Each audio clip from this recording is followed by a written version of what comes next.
जिया माँ साहित्य मंच पर गद्य प्रतियोगिता में लघु कथा प्रस्तुत कर रही हूँ। गुरु माता जिया माँ के बारे में आप सब ही जानते हैं। वो अंतर्यामी थी, सबकी जानती थी, अपने भक्तों का विशेष ध्यान रखती थी। उसी में उनके परम भक्त पापा जी भी थे। उनके 6 पुत्रियाँ थीं। 2 की शादी हो चुकी थी, 2 की होने वाली थी। 2 की बारात एक जयपुर से आने वाली थी, एक मद्रास से आने वाली थी। एक इंसान उन परिस्थितियों में घिरा हुआ, कुछ कर्जा उनके सर पे हो गया। उन परिस्थितियों में वो थोड़ा सा घबरा गए, लेकिन एकदम से ख्याल आया कि जिया माँ के पास ही चलते हैं। वो जयपुर आ गए। जयपुर में आते ही, उनके कमरे में जाते ही वो बड़ी मुस्कुराई, बोली, आ गया, आजा, कैसा है तू। बस ये सुनते ही आँख से आंसू झरझर बहने लग गए और वो अपनी स्थिति सारी उनको बयां कर दी। बोले, चिंता मत कर, 10 पोस्ट कार्ड लिख दे सत्संगियों को और नीचे लिख देना कि जब मेरे पास होंगे तब मैं वापस लौटा दूंगा। पापा जी ने गर्दन हिला दी और बड़े उनको नाश्ता पानी कराया, हाल चाल खाना खिलाया। फिर उनको वापस बीकानेर जाना था, वो बीकानेर चले गए। 10-15 दिन बाद में जब उन्होंने पोस्ट कार्ड जाते ही डाल दिए और उनका सबका जवाब भी बोले कि हाँ देखते हैं, सब ने ऐसे लिख दिया। जब शादी का वक्त पास आया और उन्होंने हलवाई बिठवाए, जब घी के पीपे, तेल, चीनी सब ख़त्म हो चुके थे, 2 बारात का खाना बनाना था, तो एकदम से सब आकर के बोलते हैं कि बैजनाथ जी तेल ख़त्म हो गया है, ये हो गया। तो वो कुछ नहीं, वो जा कर के एक कमरे में शांत भाव से बैठ गए। इतने में पोस्टमैन आया, खूब सारे मनी आर्डर लेके आया।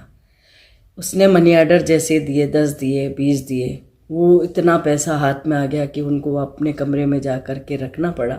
दोबारा गए, तिबारा गए, ऐसे करके खूब पैसे आ गए और वो ऐसे खिलखिला के और सबको पैसे दे रहे हैं। सब काम हो रहा है, सब काम व्यवस्थित हो गया।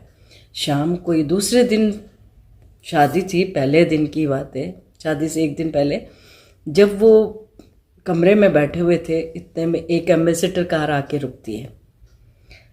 आकर के जोर से आवाज़ लगाती है, बेजू बेजू। तो वो पापा जी एकदम से बाहर गए।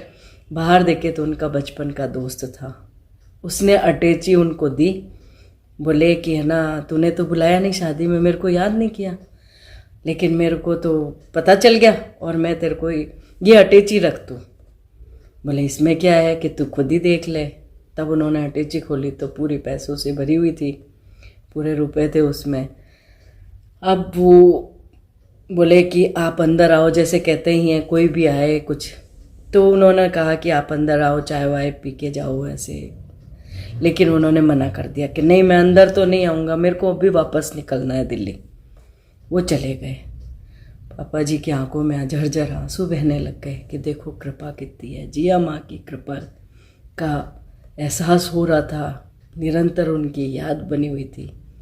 जब शादी से निवृत्त हुए तो उन्होंने दिल्ली लेटर लिखा कि भाई आपके पैसे ऐसे ऐसे देने हैं, मैं दे दूँगा।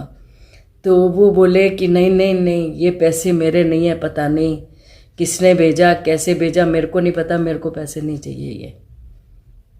पापा जी आश्चर्यचकित हो गए। जब मैं शादी होकर के यहाँ आई जयपुर में, तो जिया माता जी यहीं पे थी। मैं बापू नगर उनके दर्शन करने को गई तो जाकर के बैठी, बड़ी शर्मिली सी, और उन्होंने इतने प्यार से मेरे को पूछा, क्यों शादी अच्छे से हो गई। गला तो रूंधा हुआ था ही, आंखों से आंसू बहने लग गए। मैंने गर्दन हाँ कर दी। फिर बोले कि ससुर जी भी बहुत अच्छे हैं तेरे, हर फूल भी भोलो भालो है, ऐसो तो शादी तो अच्छी होती।